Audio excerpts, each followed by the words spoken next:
The ritual of the beloved true story. I lived alone on the seventh floor of an old building in Roma Norte, Mexico City. No family nearby, no one to call at 3 in the morning, and every night for 6 months I drank tea my girlfriend made for me, not knowing it was slowly preparing my body for an ancient ritual.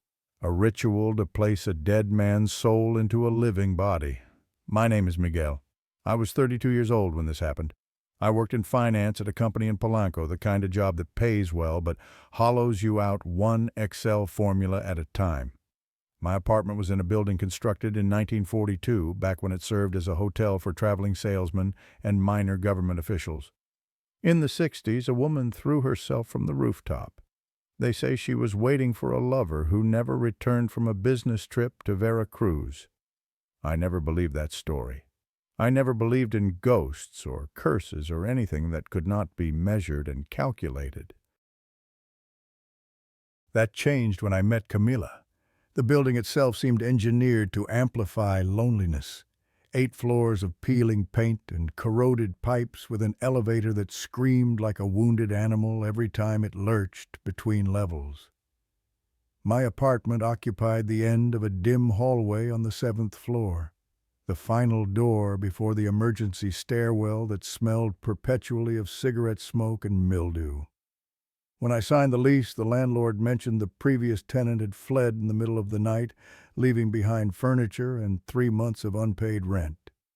He claimed the man kept hearing conversations through the walls, voices speaking a language he could not identify. I dismissed this as the ramblings of someone who had watched too many horror films. The smell greeted me every time I unlocked my front door. Wet plaster mingled with the phantom aroma of stale espresso drifting up from the cafe at street level. During the rainy season, which stretched across most of summer in Mexico City, a fungal odor seeped from the corner beside my bedroom window, where moisture had painted a permanent shadow on the wall. The shape resembled a figure hunched in prayer. The air conditioning unit produced a constant noise that hovered between a murmur and a rasp. I convinced myself it was merely the machinery fighting against tropical humidity. My family resided in Guadalajara, a 6-hour drive through mountains and industrial towns. I telephoned my mother every Sunday morning, exchanges that lasted precisely 10 minutes and communicated precisely nothing of substance. Are you eating? Yes.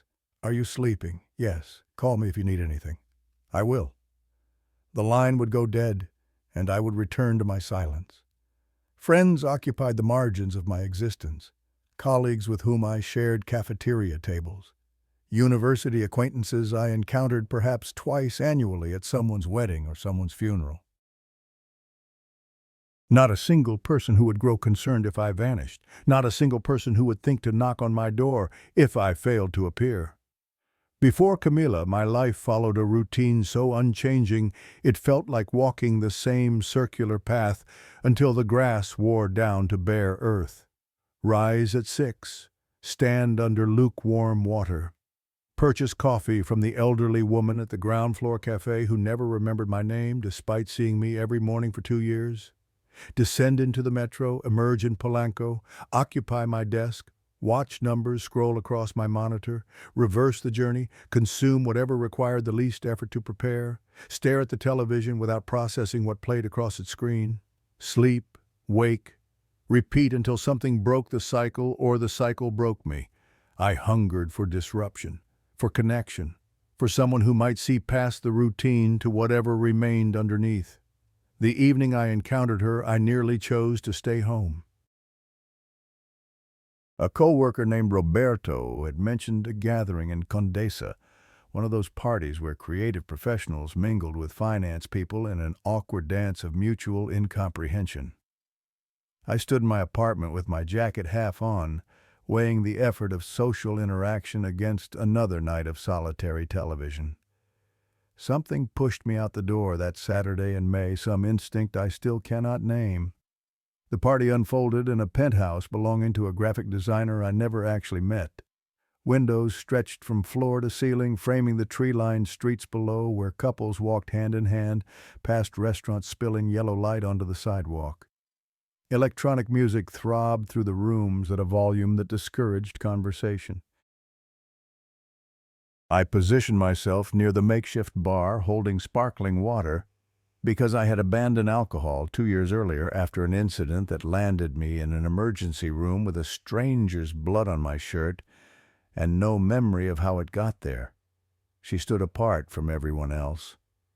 Camila occupied a space by the window as if she had carved out her own territory that no one else dared enter.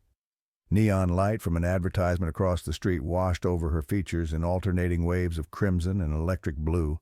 She wore a dress the color of dried blood, no accessories, black hair falling well past her shoulders like a curtain she could close at will. But her eyes arrested me. They contained a gravity that made me feel observed, rather than merely seen, as though she were cataloging something essential about my composition. I approached. She turned toward me without surprise, as if she'd been waiting. We spoke for 3 hours without interruption, words flowing in a current that swept away my usual awkwardness. She described the books that consumed her, Knight's obscure texts on mythology and forgotten religions, and the burial practices of civilizations that had crumbled to dust centuries before the Spanish arrived. She posed questions that forced me to excavate thoughts I had buried so deep I had forgotten they existed. When I described my work with numbers and projections, she leaned closer rather than retreating into polite disinterest. She wanted to understand what patterns I perceived in all those figures, whether I ever sensed something lurking beneath the calculations that the formulas could not capture. She carried 2 journals in her bag, one for recording observations about her daily life, the mundane and the peculiar given equal weight, the other for drawings that she showed to no one. When I inquired about the second journal, her mouth curved into something that resembled a smile but stopped short of her eyes. "Some things must remain hidden to preserve their power," she said. "The moment you expose everything, you become hollow." I should have recognized the warning embedded in those words. I was too captivated to hear it. We traded phone numbers. I messaged her the following afternoon. She replied within moments. Within 7 days, we had shared 4 dinners. Within 5 weeks, she was sleeping at my apartment more nights than not. The first time she came to my place, she stopped at the threshold and refused to step inside. Her eyes drifted closed. She inhaled slowly, deeply, her chest rising and falling with deliberate rhythm. She remained motionless for what must have been 90 seconds. "What are you doing?" I asked. Sensing the energy of this space, she replied, "I prefer to understand a place before I commit to entering it." I forced a laugh that sounded hollow even to my own ears. "You actually believe in that sort of thing?" Her eyes opened and locked onto mine. For one disorienting instant, her pupils seemed to expand beyond their natural boundaries, swelling like drops of ink dissolving in water. "There exists more between what we see and what we know than logic will ever capture, my love." I decided she simply harbored an interest in mystical subjects. Many people did. It signified nothing dangerous. By the 3rd month of our relationship, around early August, Camila had essentially moved into my apartment without either of us formally acknowledging it. And every single night, without exception, she prepared a cup of herbal tea for me before bed. A recipe passed down from my grandmother, she explained the first time. "It promotes deep sleep and dissolves stress. I can see the tension knotting your shoulders. You carry too much weight." The tea possessed a bitter quality, occasionally sweetened by something I could not identify, the flavor shifting from one night to the next. "What exactly do you add to it?" I asked once. "Various herbs, depending on what your body requires," she answered. "Tonight I included something to calm your nervous system. You seemed agitated during dinner. I drank it. Every single night I drank whatever she placed in my hands, because she was my girlfriend, because she cared for my well-being, because trust is the foundation upon which love builds its house. What I fail to understand is that trust can also be the unlocked door through which betrayal enters, carrying a blade. The dreams began contaminating my sleep during the 4th month, sometime in September. I wandered through corridors that extended into infinite darkness, past doors that opened onto chambers thick with candle smoke and the stench of something burning. I encountered faces I had never seen in waking life, faces with eyes that held no whites, only pupils black as tar pits stretching from lid to lid. I watched a man who resembled me but was not me standing before a mirror grinning while dark liquid dripped from his mouth and splattered on the floor. I clawed my way out of these visions, gasping for air, bed sheets twisted around my limbs and soaked with perspiration. Camila would already be awake beside me, already watching with an expression I could not decode. Nightmares, she would murmur. Drink some water, return to sleep. Her palm would settle against my forehead, and her skin was always cold, far colder than the skin of someone whose blood still circulated with warmth. The mornings deteriorated into something I dreaded. At minimum, once weekly I woke, feeling as though I had consumed an entire bottle of mezcal the previous evening, headaches that transformed light into weapons, nausea that propelled me toward the toilet before my feet could find stable ground, exhaustion that penetrated my bones as if I had spent the night running from something I could not outpace. But I had not consumed alcohol. I had maintained sobriety for 2 years. Perhaps you should consult a physician, Camila suggested one morning, concern saturating her voice. It might be a problem with your liver function. I scheduled an appointment, blood panels, abdominal imaging, a CT scan that cost more than a month's rent. Every result returned within normal parameters. You are in excellent health, the doctor informed me. Perhaps the symptoms stem from occupational stress. The afflictions persisted. I accepted the medical explanation because no alternative presented itself. Then I discovered the marks. Wednesday morning, early October. I emerged from another punishing non-hangover, stumbled to the bathroom, and rolled up my sleeve to splash water against my face. A small red puncture decorated the inside of my elbow, positioned directly over the vein where phlebotomists insert their needles. My heart lurched sideways. I examined my other arm. Another mark, more faded, perhaps 3 or 4 days older. "Camila," I called out. "Do you have any idea where these came from?" She materialized in the doorway, still wearing the silk nightgown she had purchased during a trip to Oaxaca. She leaned forward and studied my arm with what appeared to be mild curiosity. "Mosquito bites, most likely," she said. "Or perhaps you scratched yourself during one of your nightmares.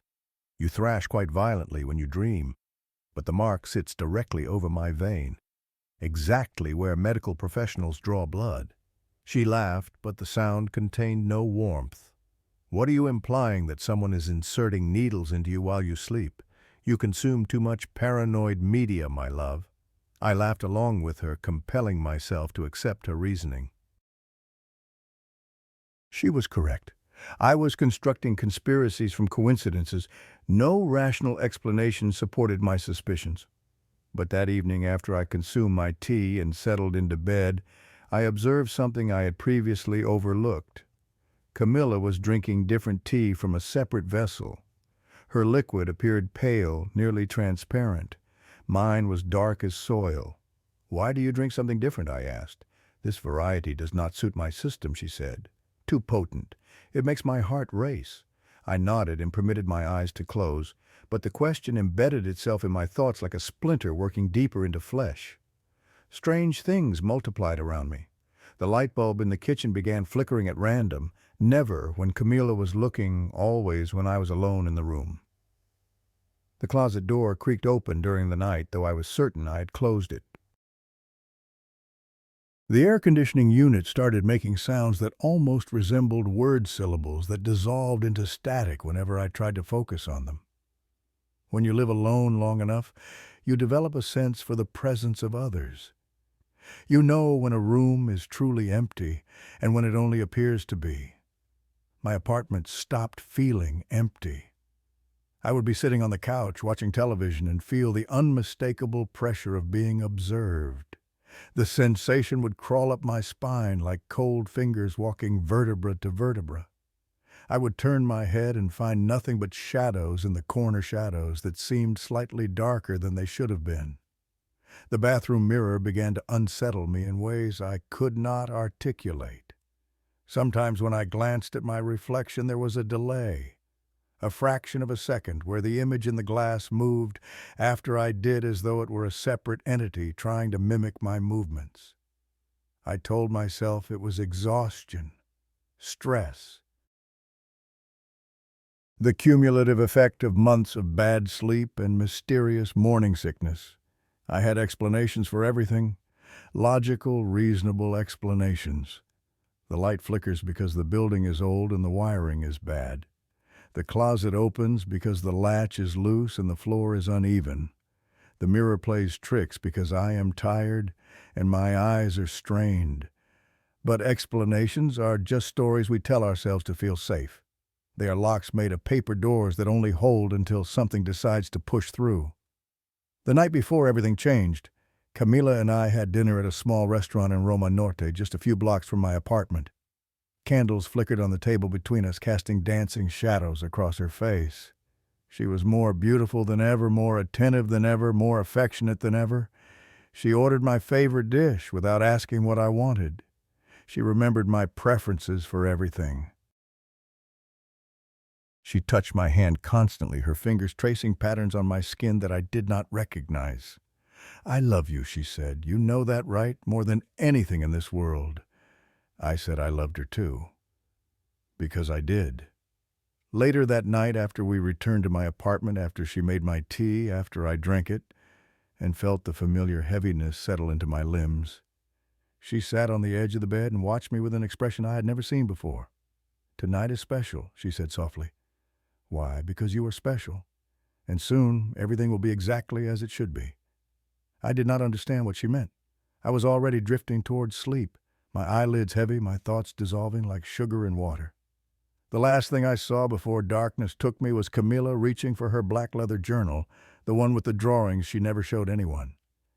The last thing I heard was her voice speaking words in a language that sounded older than any human tongue.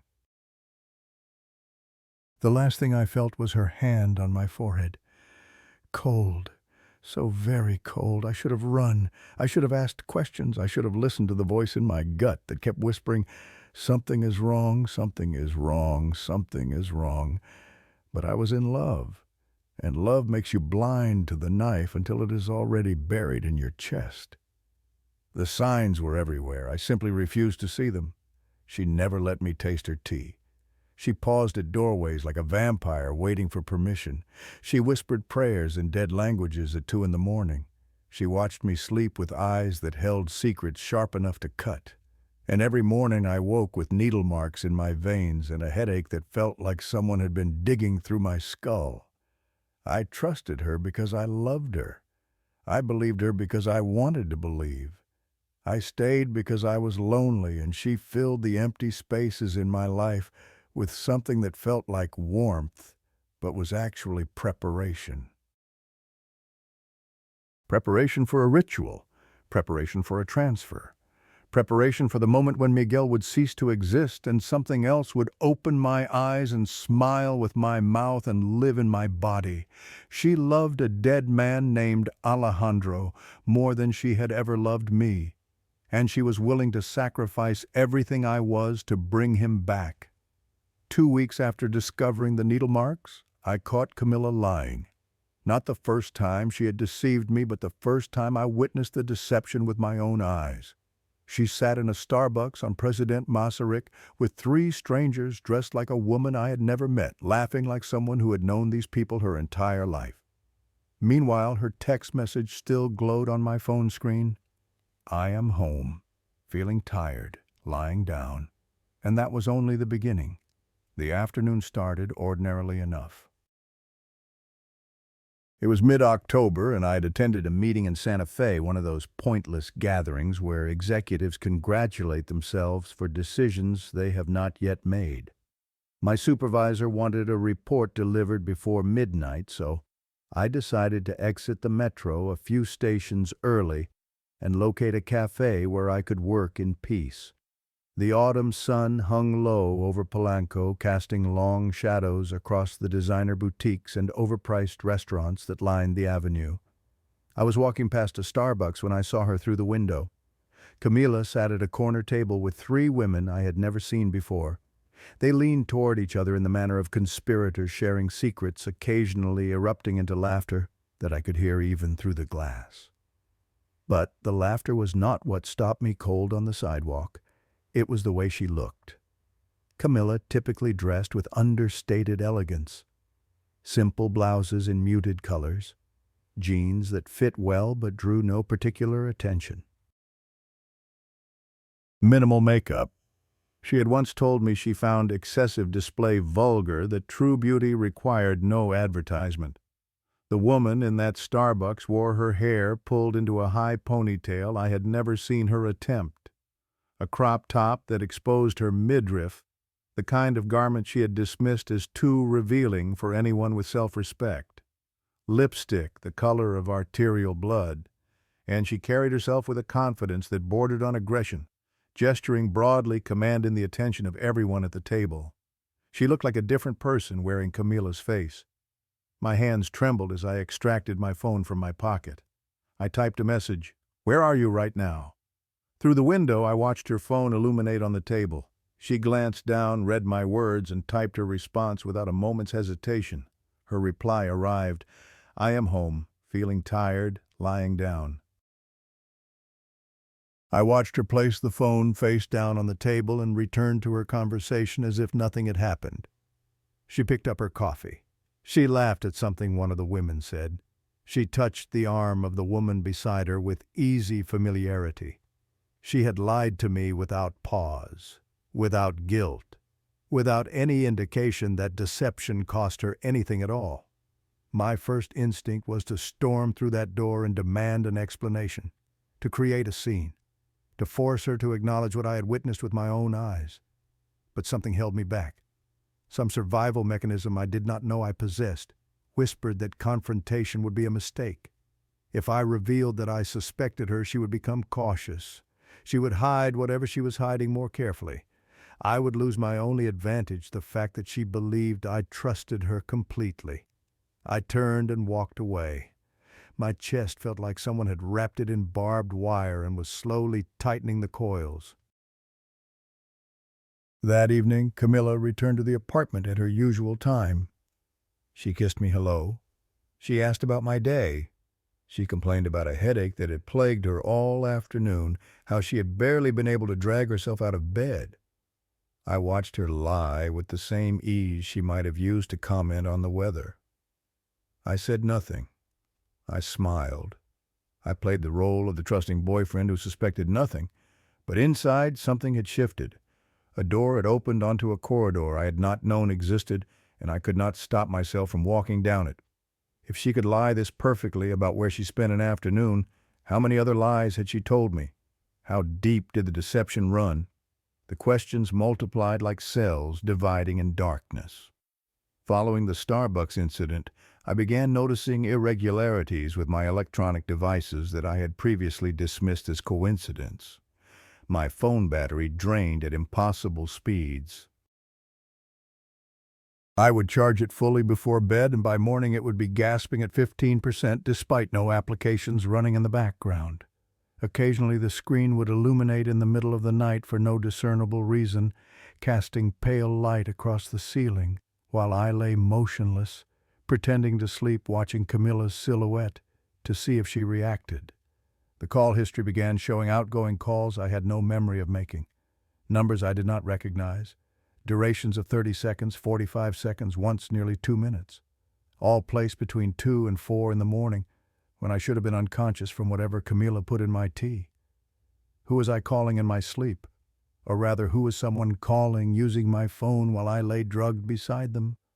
The Wi-Fi connection in my apartment developed a peculiar pattern. When Camila was present, it stuttered and failed, sometimes disappearing entirely for stretches of 10 or 15 minutes.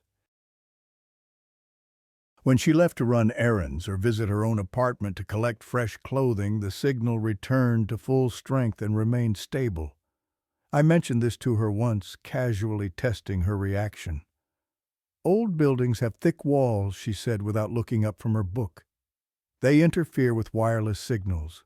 Nothing unusual about it." But I had lived in that apartment for 3 years before meeting her, and the Wi-Fi had never malfunctioned once. I started keeping a journal of my own, hidden in a drawer beneath old tax documents I knew she would never examine. I recorded the battery percentages, the phantom calls, the Wi-Fi outages, the mornings I woke feeling drained of something more essential than sleep, the marks on my arms that appeared and faded and reappeared in slightly different locations. When you write things down, they become harder to dismiss as imagination. The pattern was undeniable. Something was happening to me. Something Camila was either causing or enabling, and I was determined to discover what. 2 weeks after the Starbucks incident at the end of October, we departed for Cancún. This trip had been planned for months. Camila had organized every detail, the flights, the resort, the dinner reservations, even the excursions to nearby ruins. At the time, I had found her thoroughness romantic. She wanted everything to be perfect for us.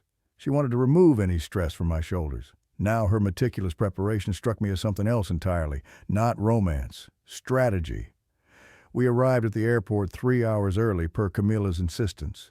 Security lines are unpredictable, she said. I prefer not to rush. I perform the rituals of travel, mechanically checking bags, removing shoes, submitting to the impersonal scrutiny of scanners. My mind was elsewhere cataloging details, searching for anomalies. I found one at the gate. 3 people sat in the waiting area approximately 20 meters from where Camila had selected our seats. 2 women and 1 man, all appearing to be in their 30s or 40s, all dressed in nondescript clothing that seemed designed to avoid notice. One of the women I recognized immediately. She had been sitting at that Starbucks table 2 weeks ago. The one beside Camila, whose arm Camila had touched with such familiarity. My pulse accelerated. I forced myself not to stare. "Do you know anyone here?" I asked Camila, keeping my voice casual. She glanced around the gate area with apparent disinterest. "No." "Why do you ask? I thought I recognized someone." "My mistake." The 3 strangers did not look in our direction. They conversed quietly among themselves, occasionally checking their phones. But I noticed that whenever one of them glanced up, their gaze swept past us with the studied indifference of people deliberately avoiding observation. They knew we were there. They were pretending they did not. The boarding announcement came. We shuffled onto the aircraft and located our seats. Camila took the window position, which she preferred, and I settled into the middle seat beside her. As the plane taxied toward the runway, Camila reached into her carry-on bag and withdrew a strip of black silk. "What is that?" I asked. She began tying the fabric over her eyes, covering them completely. "A habit from childhood," she explained. "I suffer from motion sickness during takeoff and landing.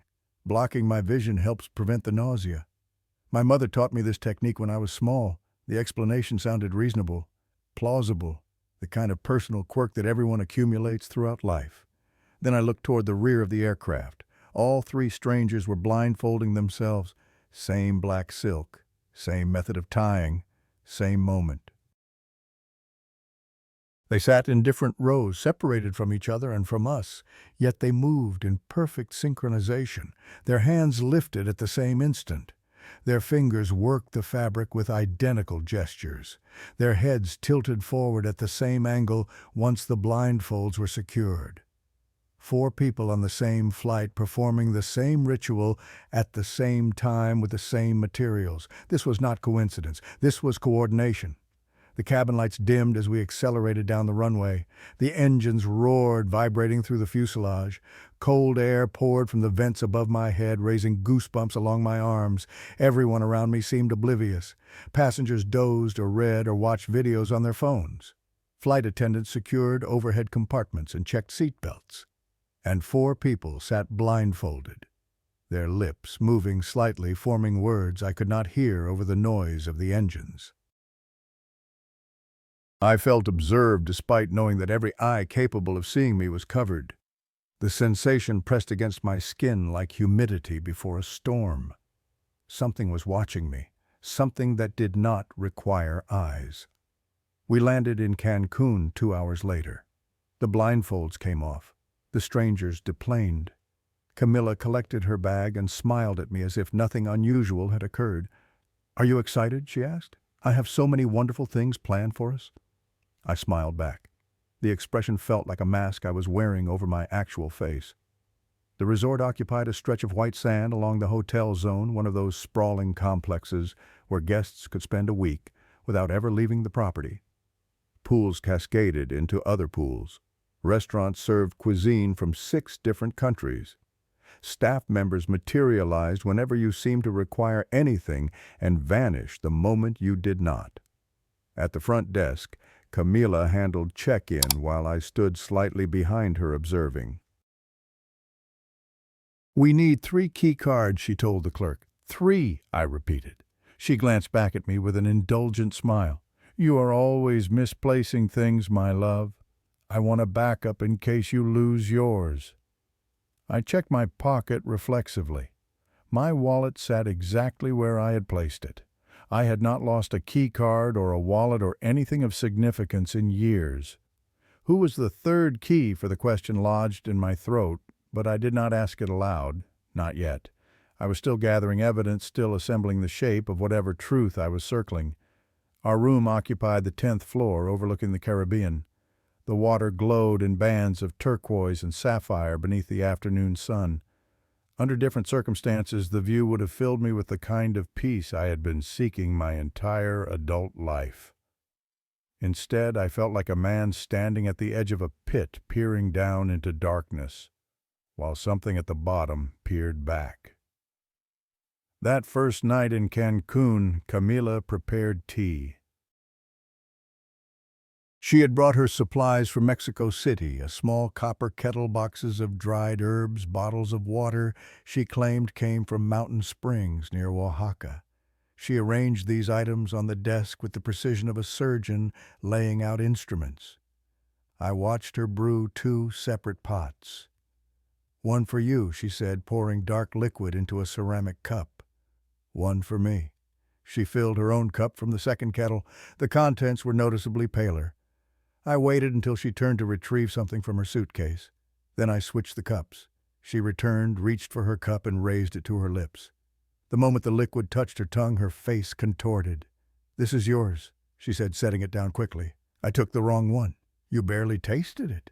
She was already moving toward the bathroom. I must have confused them while I was distracted. Let me pour this out and make a fresh cup for myself. I heard water running, the sound of liquid being disposed of. Then she emerged and repeated the entire brewing process for her own tea using the second kettle. Whatever she put in my cup, she refused to consume herself. The knowledge settled into my stomach like a stone dropped into still water. That night I did not drink the tea. I raised the cup to my lips, mimicked swallowing, and poured the contents into a potted plant when Camila went to use the bathroom. Then I lay down in bed, closed my eyes, and waited. Sleep never came. I maintained consciousness through sheer force of will, keeping my breathing slow and regular, my body limp and unresponsive. Around 2 in the morning, Camila began to move. She whispered my name, once, twice. She placed her hand on my shoulder and shook gently. I did not react. Satisfied that I was unconscious, she sat up in bed. I heard the rustle of fabric as she reached for something. Then her voice began speaking words in a language I had never encountered. The syllables were guttural and ancient, rising and falling in patterns that resembled prayer or incantation. The rhythm was wrong for any modern tongue, too deliberate, too weighted with intention. Through my barely parted eyelids, I watched her silhouette against the window. She held her black leather journal open, reading from its pages by the dim light filtering through the curtains. Smoke began to rise from something she had lit, filling the room with the scent of burning herbs, and something else beneath it, something metallic and organic. Then she stood and approached the bed. She placed her palm against my forehead. Her skin was cold, far colder than it should have been, as if she had been holding her hand in ice water. She leaned close to my ear and whispered directly into it, words I could not understand but could somehow feel syllables that seemed to bypass my ears entirely and resonate somewhere deeper. I focused every particle of my will on remaining motionless. Every instinct screamed at me to flinch, to recoil, to flee. I denied them all. After what felt like hours, but was probably only minutes, she withdrew. I heard her footsteps crossing the room. The door opened and closed. She had left the hotel room in the middle of the night. I should have stayed where I was. I should have remained in that bed, pretending to sleep until she returned, gathering information without exposing myself to danger. Instead, I got up and followed her. The decision was irrational. I understood this even as I was making it. But rationality had failed me. Every logical explanation I had constructed for Camila's behavior had crumbled. I needed to see with my own eyes what she was doing, where she was going, who she truly was. I dressed quickly in dark clothing, grabbed a baseball cap to obscure my features, and slipped out of the room. The hallway was empty. The elevator indicator showed it descending. I took the stairs, racing down 10 flights, arriving in the lobby just in time to see Camila exit through the main doors onto the street. She walked with purpose, her stride confident and unhesitating. She did not look back. She did not glance at her phone for directions. She knew exactly where she was going. I followed at a distance of perhaps 30 meters, using parked cars and decorative vegetation as cover whenever she paused. We left the hotel zone quickly. The bright lights and manicured landscapes gave way to narrower streets, older buildings, neighborhoods where tourists rarely ventured. The transformation happened gradually but completely, like descending through layers of sediment into something buried and forgotten. The sensory environment shifted around me. Neon signs advertising cheap beer and cheaper rooms, music bleeding from cantinas corridos about drug lords and beautiful traders. The smell of garbage ripening in the tropical heat, sewage from drains that had not been cleaned in years, salt from the sea somewhere beyond the buildings, and beneath it all something else. A pressure in the air that had nothing to do with humidity. A feeling of being observed by something that did not need light to see. I glanced behind me multiple times. The streets appeared empty, but emptiness can be deceiving.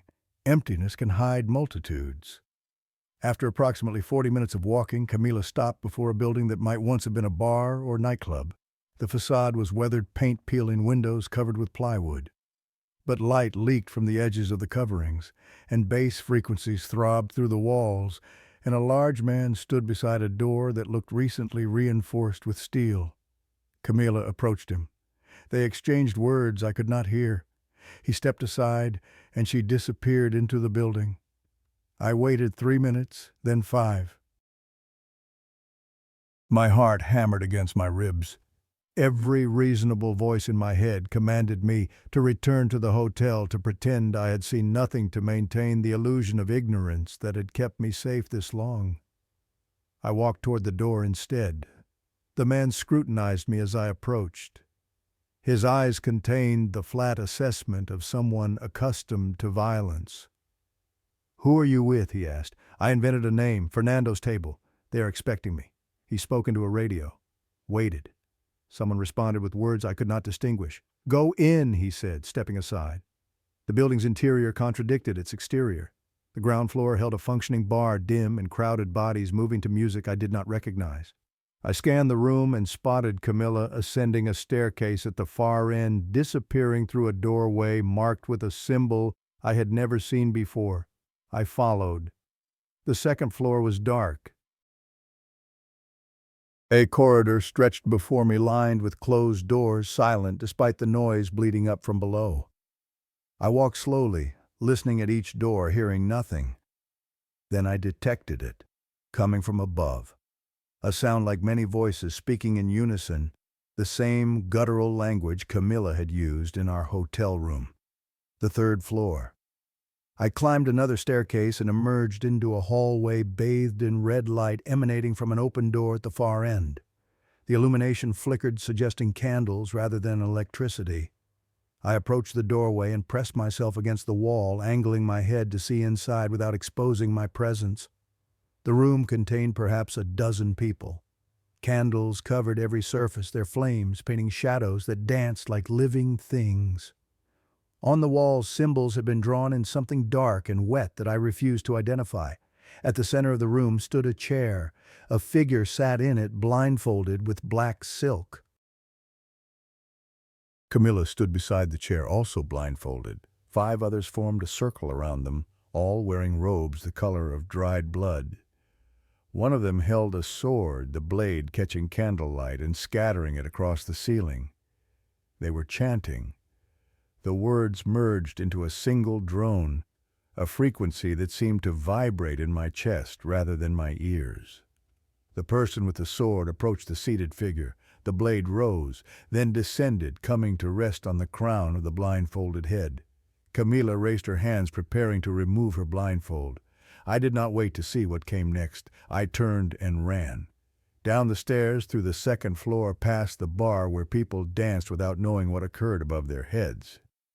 The doorman called after me, but I did not stop. I burst onto the street and ran until my lungs burned, until the building had vanished behind me, until I found myself on a street I did not recognize with no idea how to return to the hotel. I walked for over an hour, following signs toward the hotel zone, using the distant glow of resort towers as my compass. By the time I reached our building, the eastern sky had begun to lighten. I returned to the room 40 minutes before Camila. She slipped into bed beside me as the sun crept over the Caribbean, wrapping her arms around me from behind as she had done every night since our relationship began. I lay in her embrace, feeling her breath against my neck, her body pressed to mine. The woman holding me had stood in a room full of hooded figures participating in a ritual involving swords and blindfolds and words from a language that should not exist. The woman holding me had been drugging me for months, drawing blood from my veins while I slept. The woman holding me was planning something for me, something that required candles and chanting and a trip to Cancun with strangers who blindfolded themselves on airplanes. I understood none of it. But I understood enough to know I was in danger unlike anything I had ever faced. And I understood one more thing with terrible clarity. Camila had planned this trip months in advance. She had selected the resort, the dates, the flights. She had packed her ritual supplies. She had coordinated with her accomplices. This was never a vacation. I was never a passenger on this journey. I was cargo. I was raw material. I was the sacrifice being transported to the altar. And the altar was waiting somewhere in this city of tourists and ancient ruins, preparing for whatever Camila intended to do with my body once she finished preparing it. The only question remaining was what she planned to put inside me once she had hollowed me out. The following morning, November 1st, Dia de los Muertos, Camila announced she had twisted her ankle during her nocturnal excursion. She wanted to cancel our evening plans. She wanted to remain in the room, just the two of us, alone. And I knew with absolute certainty that the final ritual would occur that night in that room on the bed where I had been pretending to sleep while she whispered dead languages into my ear. The day passed like a fever dream, each moment, stretching and contracting according to laws that had nothing to do with clocks or calendars. Camila behaved with perfect normalcy. She kissed me good morning. She ordered room service breakfast and laughed when I spilled coffee on my shirt. She suggested we spend the afternoon on the beach despite her allegedly injured ankle, which seemed to cause her no visible discomfort as she walked across the sand. We lay on lounge chairs beneath a palapa while the Caribbean stretched before us in bands of impossible blue. Children shrieked and splashed in the shallows.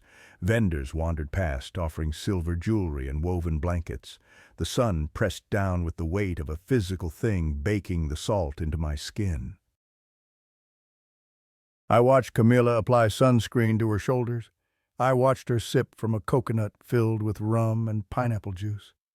I watched her smile at me with lips I had kissed 1,000 times, lips that had whispered incantations over my unconscious body, lips that had lied to me so consistently and completely that I could no longer identify where the deception ended and the woman began. She caught me staring.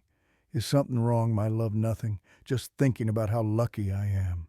The words tasted like ash in my mouth. If I had not witnessed what happened last night, I would still believe she was perfect. I would still trust her completely. I would drink whatever she handed me and wake up tomorrow with needle marks in my veins and no memory of what had been done to me in the darkness. But I had seen, and I could not unsee. So I performed the role of the oblivious boyfriend with every ounce of skill I possessed. I laughed at her jokes. I held her hand as we walked along the waterline. I kissed her when she leaned close and whispered that she loved me more than anything in the world. Inside my skull, I was calculating distances, exits, potential weapons, methods of escape. The beach should have been paradise. The water was warm and clear. The breeze carried the scent of salt and tropical flowers. But to me, everything registered as if filtered through thick glass. I could see the beauty. I could not feel it. I was a dead man walking through a postcard waiting to discover exactly how my death would arrive. In the afternoon, Camila announced she wanted to visit the resort spa for a massage. Her ankle was bothering her. The heat was giving her a headache. She would return in 2 hours. The moment she left, I began searching. Her suitcase sat in the closet, partially unpacked. I had examined it once before, finding nothing unusual. But that was before I knew to look for hidden compartments. I removed every item of clothing. I checked the lining for irregularities. I pressed along the seams and corners until I found what I was seeking, a section of fabric that yielded slightly under pressure, concealing a space beneath. I peeled back the false bottom. The black leather journal lay on top. I had seen her carrying it. I had watched her read from it during her midnight rituals, but I had never held it in my hands, never opened its pages to see what she'd been protecting so carefully. The contents made my stomach lurch. Page after page of drawings. Not artistic sketches or casual doodles, but precise geometric patterns. Circles intersecting circles. Stars with too many point symbols that seemed to shift and writhe when I looked at them directly. Interspersed among the patterns were faces. Dozens of faces, all depicting the same man from different angles. He had sharp features, dark hair swept back from a high forehead, a smile that suggested he knew secrets he would never share. He was not me. The bone structure was different, the nose longer, the jaw more pronounced. But we shared the same general build, the same height, the same coloring. We could have been brothers, or versions of the same template manufactured for different purposes. Beneath the journal I found a small wooden box. Inside glass vials containing various substances. Clear liquid that could have been water or something far more dangerous. Black powder with a texture like groundite. And one vial that made me recoil, filled with something dark and flaking that could only be dried blood. A knife lay beside the box, wrapped in red cloth.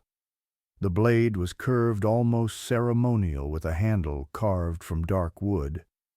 Stains discolored the metal near the edge. I did not want to consider what had caused them. At the very bottom of the compartment I found a photograph. Camila smiled at the camera, her arm around the man from the drawings. They stood on a beach, possibly this very beach, the Caribbean glittering behind them. He looked at her with an expression of total devotion. She looked at the camera with the same smile she had given me that morning. I turned the photograph over.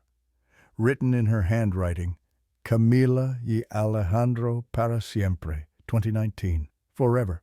She had written forever on a photograph of herself with another man. A man who was clearly not me. A man whose face filled page after page of her secret journal. My hands trembled as I held the image. The afternoon sun streamed through the window, illuminating his features with merciless clarity. I studied the curve of his jaw, the set of his shoulders, the way his body occupied space. We were the same size, the same type. Close enough that from a distance in dim light we might be mistaken for one another. Close enough that whatever had been customized for his body might also fit mine. I replaced everything exactly as I had found it, memorizing positions so Camila would not detect my intrusion. Then I sat on the edge of the bed and tried to force my racing thoughts into some kind of order. Alejandro, her former lover, the man she had photographed with a promise of eternity. Where was he now? What had happened to him? And why did Camila need someone who resembled him so precisely? The answers began assembling themselves in my mind, forming a picture I desperately wanted to reject. The dinner reservation was for 8 o'clock at the resort's most expensive restaurant. White tablecloths, candles flickering in hurricane glass, a view of the ocean dissolving into darkness as the sun completed its descent. Camila wore a white dress that made her look almost bridal. She had applied makeup more carefully than usual, accentuating her eyes, painting her lips a shade of red that matched the wine she ordered. She raised her glass. "To eternal love," she said. I touched my glass to hers. The crystal sang a single clear note. We ate. She talked about plans for tomorrow, excursions to Mayan ruins, snorkeling trips to underwater caves. I nodded and responded appropriately while a separate part of my brain catalogued escape routes and calculated survival odds. Between courses, she reached across the table and took my hand. "Do you believe in eternal love?" she asked. Her eyes held mine with an intensity that felt almost physical. I considered my answer carefully. "I am not sure. Do you? I believe some loves are powerful enough to transcend death itself." She squeezed my fingers. "I believe that when two souls are truly meant to be together, nothing can separate them permanently. Not time, not distance, not even the barrier between the living and the dead." That sounds almost religious. Perhaps it is. She took a sip of wine, her gaze never leaving my face. "Have you ever loved someone so completely that you would do anything to be with them? Anything at all, regardless of cost or consequence? I do not know. Have you?" Something flickered behind her eyes. Pain, longing, a grief so profound it seemed bottomless. "Once," she said quietly. "I loved someone like that once." She did not elaborate. I did not ask. The silence between us filled with things neither of us was willing to speak aloud. After dinner she suggested a walk on the beach. The moon had risen nearly full, casting silver light across the sand. Waves whispered against the shore in a rhythm that sounded almost like breathing. "Tonight is special," Camila said, threading her arm through mine. "I want it to be perfect." "Special how?" She smiled, but the expression contained no warmth. "I have a surprise for you, but you must wait until we return to the room." We walked for perhaps 20 minutes, following the curve of the shoreline. She talked about the future, about plans she wanted to make, about places she wanted us to visit together. Her voice was soft and certain, as if she were describing events that had already occurred rather than possibilities that might never materialize. I listened and responded, and all the while I was thinking, she is saying goodbye. She is giving me a final night of normalcy before she does whatever she intends to do. The thought should have terrified me. Instead, it produced a strange calm. The uncertainty was ending. Whatever was coming, I would face it soon, and facing a known threat, however terrible, felt preferable to the endless anxiety of anticipation. We returned to the room around 10 o'clock. I noticed the discrepancy immediately. The suitcase in the closet was different. Not dramatically, not obviously, but different nonetheless. The one Camila had brought from Mexico City was black with silver hardware. The one currently occupying the closet was dark blue with brass fittings. Similar enough to pass casual inspection, different enough to confirm my worst suspicions. Someone had entered our room while we were at dinner. Someone had exchanged the luggage. Someone was preparing for what came next. Camila excused herself to use the bathroom. The moment the door closed, I opened the new suitcase. Her clothes were there, neatly folded, but beneath them I found items that had not been present before. A portable electric heating element, the kind used to boil water. A copper kettle larger than the one she typically used. More vials, more powders, more substances I could not identify. and at the bottom, wrapped in black cloth, a medical kit, syringes, rubber tubing, alcohol swabs, and a collection bag, the kind hospitals use for blood transfusions, currently empty but clearly intended to be filled. The implication was unmistakable. She had been drawing my blood. Every night while I lay unconscious from whatever she put in my tea, she had been extracting blood from my veins, collecting it, storing it, preparing it for some purpose I could barely imagine. I heard the bathroom door begin to open. I closed the suitcase and stepped away, arranging my features into an expression of casual unconcern. Camila emerged wearing a silk nightgown the color of fresh cream. Her hair fell loose around her shoulders. In the soft lamplight, she looked almost angelic. "Let me make you tea," she said. "It will help you relax." I considered refusing, but refusal would alert her that something had changed, and I needed to understand what was going to happen. I needed to witness it fully before I could determine how to survive it. "Of course," I said. "You know I cannot sleep without it." She prepared the tea with her usual care, measuring herbs, heating water, steeping the mixture until it achieved the precise color she desired.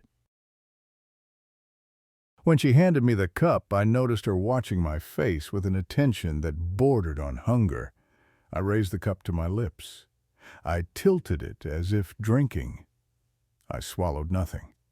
When she turned to adjust something on the nightstand, I poured the contents into a potted plant beside the bed. The soil absorbed the liquid instantly, leaving no evidence. I lay down and closed my eyes. I heard Camila moving around the room, performing small tasks I could not identify. Then the mattress shifted as she climbed into bed beside me. Her hand stroked my hair. "Sleep well, my love," she murmured. "Tonight will change everything." I regulated my breathing. I relaxed my muscles deliberately, joint by joint, limb by limb. I became a perfect simulation of unconsciousness, a body without awareness, a vessel waiting to be filled. And I waited. The room grew quiet. Outside, the ocean continued its eternal conversation with the shore. Somewhere in the distance, music played the last remnants of the resort's nightlife, winding toward silence. I do not know how long I waited. Time loses meaning when you are pretending to sleep, when every second stretches into an hour and every hour compresses into a heartbeat. But eventually Camila began to move. She whispered my name, Miguel. No response. She shook my shoulder gently. "Miguel, can you hear me?" I remained limp, unresponsive. Satisfied, she rose from the bed. I heard her footsteps crossing the room. The door opened. Voices murmured in the hallway, too low to distinguish words. Then footsteps, many of them entering the room. I kept my eyes closed, my breathing steady, every fiber of my being focused on maintaining the illusion of drugged sleep. Objects were placed on surfaces, the scratch of matches being struck, the soft whoosh of flames catching, the smell of candles burning wax and smoke and something beneath it, something herbal and ancient. Then a new sound, dragging. Something heavy being pulled across the floor, lifted, deposited on the bed beside me. The mattress sagged under substantial weight, and the smell hit me. Rot, decay. The unmistakable stench of organic matter breaking down of flesh, separating from bone of death, announcing itself through olfactory channels that could not be ignored. I nearly vomited. My stomach heaved, my throat constricted, every instinct demanding that I recoil from the source of that odor. I denied them all. I remained motionless. I swallowed bile and forced my body to continue its performance of unconsciousness. The chanting began. Multiple voices speaking in unison, forming words in that same ancient language Camila had used during her midnight rituals. The syllables rose and fell in patterns that suggested prayer or invocation sounds designed to communicate with something that existed beyond normal perception. The air grew heavy. The temperature dropped several degrees, as if a door had opened onto a winter night. The candle flames flickered, though no breeze disturbed the room. Something was entering. Something was responding to the chanting. I could feel it pressing against the boundaries of the room, testing the membrane between its reality and mine. Then, someone grabbed my arm. Cold fingers encircled my wrist. The sharp point of a needle touched the inside of my elbow, pressing against the vein. I opened my eyes. The room had transformed. Red candles covered every surface, the nightstands, the dresser, the desk, the floor, around the bed. Their flames painted everything in shades of blood and shadow.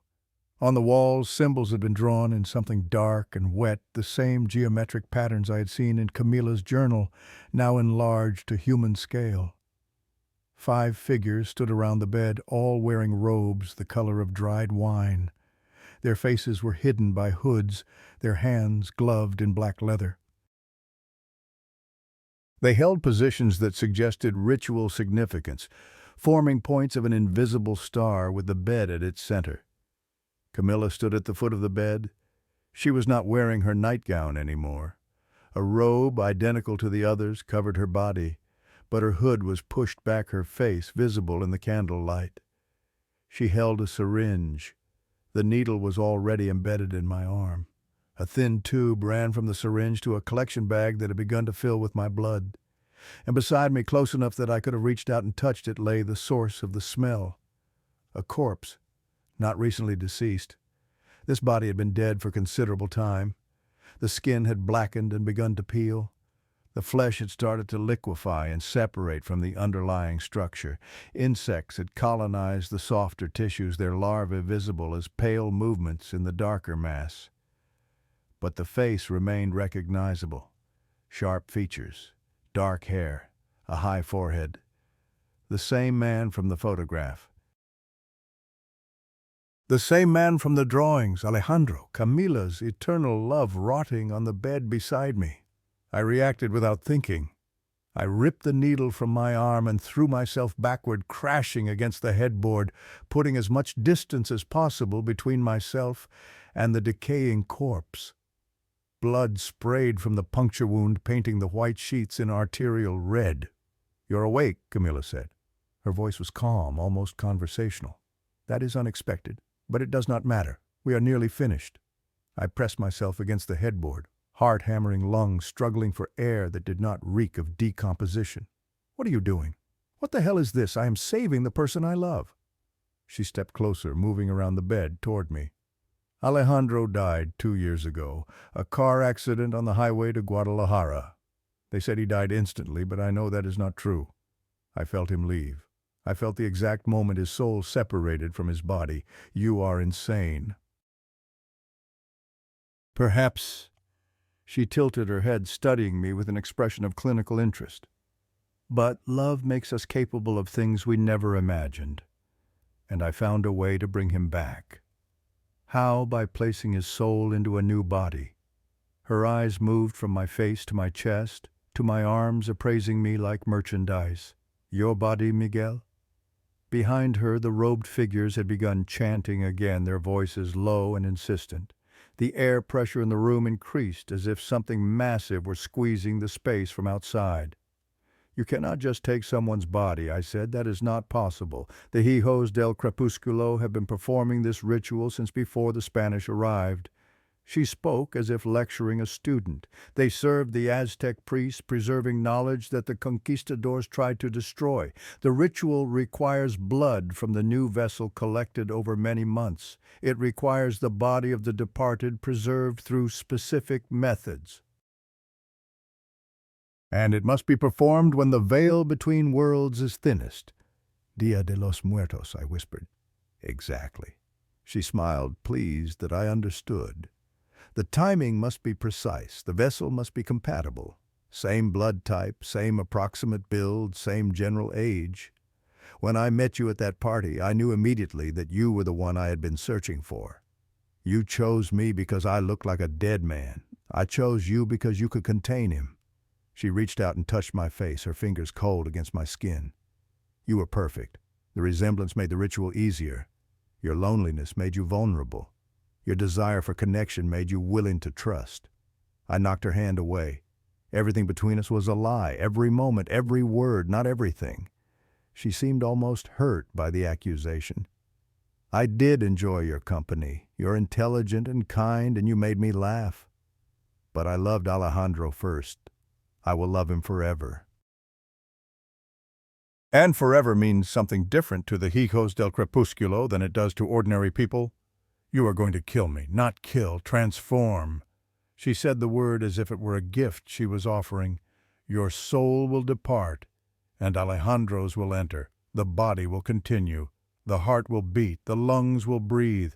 Only the consciousness will change. That is murder. She did not argue. She simply gestured to the robed figures who began moving toward me. I looked around the room, desperate for options. The door was blocked by two of them. The window offered only a 10-story drop to concrete. My phone sat on the nightstand too far to reach, probably dead anyway. The bathroom. It was the only space in the room that could be sealed. The only place with a lock. I launched myself off the bed and ran. One of the robed figures grabbed for me and missed. Another stepped into my path and I drove my shoulder into their chest, knocking them aside. I reached the bathroom door, yanked it open, threw myself through and slammed it shut behind me. The lock was a simple button mechanism. I pressed it and heard the click of the bolt engaging. Immediately, fists began pounding against the door.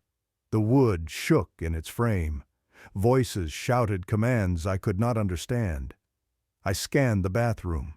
Marble counters, a large mirror above the sink, a toilet, a shower enclosed in glass, a small window that would not fit a child, let alone an adult man. No escape, no weapons, no way to call for help. Miguel, Camila's voice came through the door, still eerily calm. This is pointless. You cannot stay in there forever, and when you come out, the ritual will continue. The only difference is that it will be less pleasant for you. I did not respond. I was staring at the mirror. My reflection stared back, pale, terrified blood still seeping from the wound on my arm. Behind me, the bathroom stretched into shadowed corners. And for just a moment, I thought I saw another face superimposed over mine. Sharper features, darker eyes, a smile that did not belong to me. Alejandro, he was already trying to get in. I grabbed the complimentary shampoo bottle, heavy ceramic with a designer logo, and hurled it at the mirror. The glass shattered into a constellation of fragments, crashing into the sink, scattering across the counter and floor. I selected the largest shard, approximately the length of my hand, with an edge that looked capable of cutting. The bathroom door shuddered. They were throwing their weight against it now, methodical impacts designed to stress the hinges and frame. I gripped the mirror shard and waited. The door burst inward. Two men rushed through. I slashed at the first, the glass biting into his forearm, parting fabric and flesh. He screamed and recoiled, clutching the wound. The second grabbed for my weapon arm, his gloved hands closing around my wrist. We struggled. He was stronger than me, and he had not spent months being drained of blood by someone he trusted, but desperation provides its own form of strength. I twisted free of his grip and drove the shard toward his face. He dodged, but not completely. The glass opened a cut along his cheek, deep enough to show the white gleam of bone beneath. He stumbled backward. I did not wait to see if he would recover. I ran out of the bathroom. The bedroom was chaos. Candles had been knocked over, spreading pools of melted wax across the floor. One of the robed figures was on their knees trying to extinguish a small fire that had started in the curtains. Camila stood beside the bed, her face twisted with frustration and rage. I sprinted for the door. She moved to intercept me. I shoved her aside, not gently, not caring if she fell. The door was there, the hallway beyond it, the possibility of escape so close I could taste it. A hand closed around my ankle. I fell hard, the impact driving the breath from my lungs. I twisted onto my back and saw one of the robed figures had grabbed me, was pulling me back toward the bed, toward the corpse, toward the ritual that would erase everything I was. The mirror shard was still in my hand. I stabbed downward, driving the glass into the figure's arm. They released me with a shriek. I scrambled to my feet, yanked the door open, and threw myself into the hallway. Behind me, Camila screamed something in that ancient language, words that seemed to pull at my spine, trying to drag me back. I ran. The corridor stretched before me, identical doors on either side, emergency exit signs glowing red at either end. I chose a direction and sprinted, bare feet slapping against carpet, blood leaving a trail behind me. I reached the stairwell and descended, 10 flights, 9, 8. My legs burned. My lungs screamed. The wound on my arm had reopened fully, blood streaming down my hand and dripping from my fingers. I could hear pursuit above me. Footsteps, voices, the sound of doors slamming open as they checked each floor. I reached the ground level and burst into the lobby. The night staff looked up in shock. A security guard started toward me, hand moving toward his radio. "Help!" I gasped. People in my room, trying to hurt me. The guard's eyes moved from my face to my bloody arm to my bare feet. He spoke rapidly into his radio, summoning assistance. I did not wait. I pushed through the front doors and out into the night. The resort grounds spread before me, manicured paths winding between pools and palm trees. Beyond them, the public beach. Beyond that, the city. I ran until I could not run any more. I found myself on a street I did not recognize, surrounded by buildings that catered to locals rather than tourists. A taqueria was closing for the night, metal shutters descending over its windows. A stray dog watched me from an alley with eyes that reflected streetlight. I stopped and bent double hands on my knees, trying to force oxygen into lungs that had forgotten how to function. The silence was immense. No footsteps, no voices, no pursuit. I looked back the way I had come. The resort towers glittered in the distance, monuments to pleasure and escape. Somewhere in one of those towers, in a room full of candles and blood symbols and a rotting corpse, Camila was deciding what to do next. The sky had begun to lighten. Dawn was coming. November 2nd. The Day of the Dead was ending. Whatever window they had needed for their ritual was closing. I had survived the night. But as I stood there bleeding and trembling and utterly alone, I could not shake the feeling that something had changed inside me. Something had shifted during those hours of drugged tea and whispered incantations. Something had taken root. I looked down at my hands. They were still my hands, shaking, covered in blood, mine. But for just a moment in the growing light, they looked like someone else's hands entirely. I found a police station as dawn painted the sky in shades of rose and gold. I told them an abbreviated version of what had happened. My girlfriend's friends attacked me. There was some kind of cult ritual. I barely escaped. They sent officers to the hotel. The room was empty. No candles, no corpse, no robed figures, no Camila. Everything had vanished. The police were polite but skeptical. They suggested perhaps I'd consumed too much alcohol. Perhaps I'd experienced a psychotic episode. Perhaps my girlfriend had simply left after an argument and I'd fabricated an elaborate story to explain my injuries. I did not argue. I did not have evidence. I did not have anything except wounds on my arm and memories that sounded like madness when spoken aloud. I returned to Mexico City alone. For weeks afterward, I lived in a state of constant vigilance. I changed my locks. I installed cameras. I checked every shadow, every corner, every reflective surface for signs of threat. Camila had vanished. Her phone was disconnected. Her apartment was empty. The few mutual friends I contacted claimed they had not seen her, their voices carrying notes of confusion that might have been genuine or might have been performance. I tried to convince myself it was over. The ritual had been stopped. Whatever she had planned had been prevented. I was safe, but the body keeps its own records, and my body had begun speaking a language I did not recognize. 6 months passed. I attempted to rebuild something resembling a normal life. I went to work. I saw friends. I even started dating again, a woman named Isabella, who was gentle and uncomplicated and nothing like Camila. But the changes continued. I dreamed of places I had never visited. Streets and cities I'd never seen. Faces I did not know but somehow recognized. And in those dreams I moved through the world with a different name, a different history, a different way of inhabiting space. I dreamed I was Alejandro. Not all the time, not even most of the time, but often enough that I began to dread sleep, began to resist the pull of unconsciousness, began to fear what I might become during those unguarded hours. I woke one morning with memories of a birthday party I had never attended, a house in Guadalajara decorated with streamers, a cake with candles, faces gathered around singing. I knew these people. I knew their names, their histories, their relationships to me, except they were not my memories. They were his. I started craving foods I had always disliked. Mole poblano, which I had avoided my entire adult life, suddenly made my mouth water. Cigarettes, though I had never smoked, began to seem appealing. The smell of tobacco no longer repulsed me. It felt like coming home.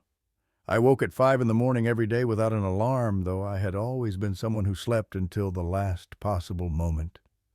And my Spanish began to change.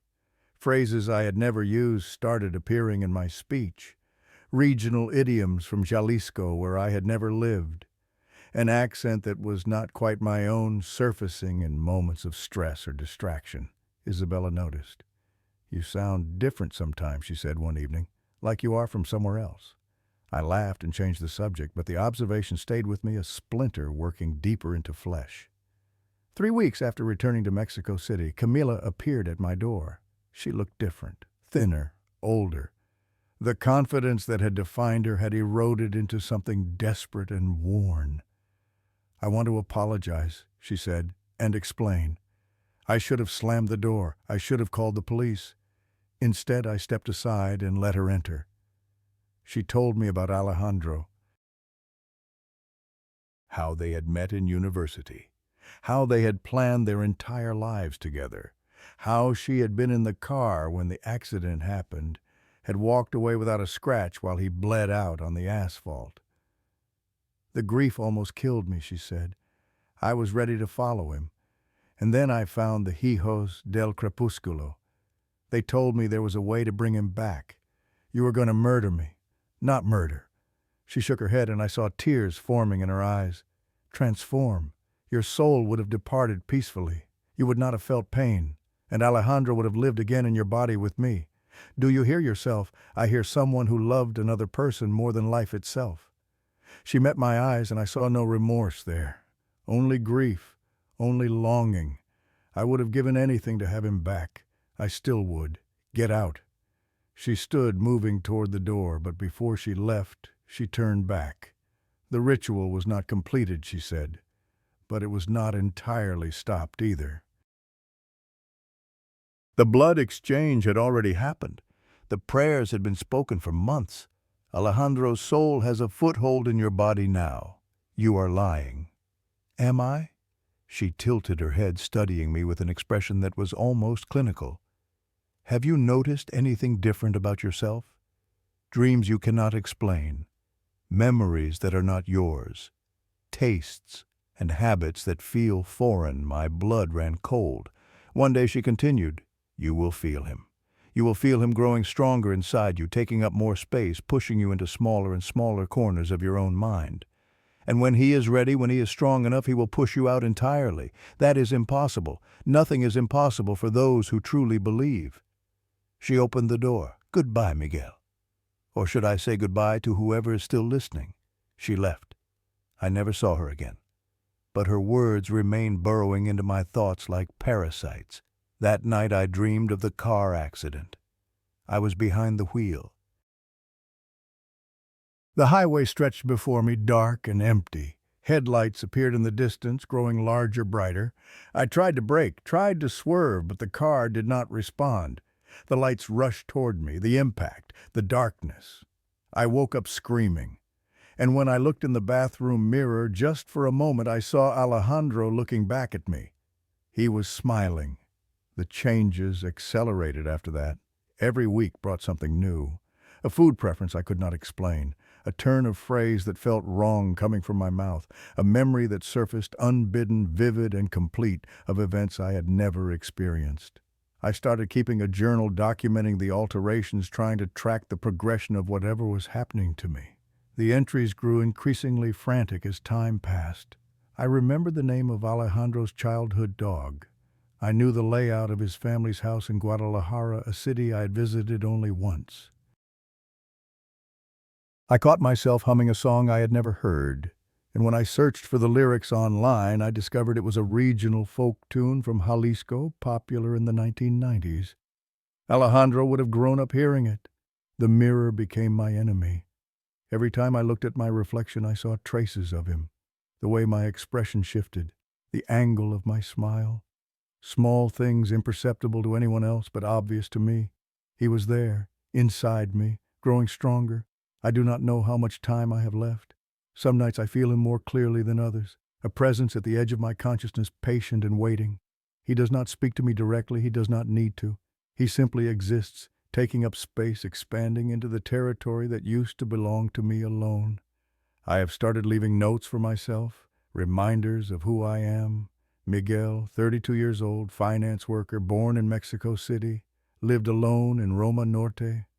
These are my memories. This is my life. But the notes feel less true every time I read them. Last night I dreamed I was standing in front of a mirror. The reflection was not me. It was Alejandro, complete and whole, smiling with my mouth looking out through my eyes. "Thank you," he said, "for the body." I tried to respond, tried to scream, tried to shatter the glass, but I could not move. I could only watch as he raised my hands and examined them, flexing my fingers, testing the joints. "It fits well," he said. "You took good care of it." When I woke, I was standing in the bathroom. The mirror was intact. My reflection was my own, but my hands were positioned exactly as they had been in the dream. Raised, flexing, testing. I do not know who moved them there. I am telling this story because I do not know how much longer I will be able to tell it. Every day I feel myself becoming less. Every night the dreams grow more vivid, more insistent. Every time I look in the mirror, the face that looks back seems slightly less familiar. If you are reading this, I have one request. If you ever meet a man who calls himself Miguel, look closely at his eyes. Ask him about his life. Ask him about his memories. If he does not remember this story, if he does not remember Camila, or the ritual, or the room full of candles, and the corpse of a man named Alejandro, then it is no longer me you are speaking to. It is him. And Miguel, the man who lived alone on the 7th floor and drank tea made by the woman he loved, no longer exists. Be careful who you trust. Be careful who you love. Because some people do not want your heart. They want your soul. And by the time you realize what they have taken, it may already be too late. I heard a sound from the closet just now. A soft creak like the first night Camila stayed over at my apartment. The light in the kitchen has started flickering again. And when I looked in the mirror a moment ago, just for an instant, I saw Alejandro smiling back at me. He's getting closer. I can feel it.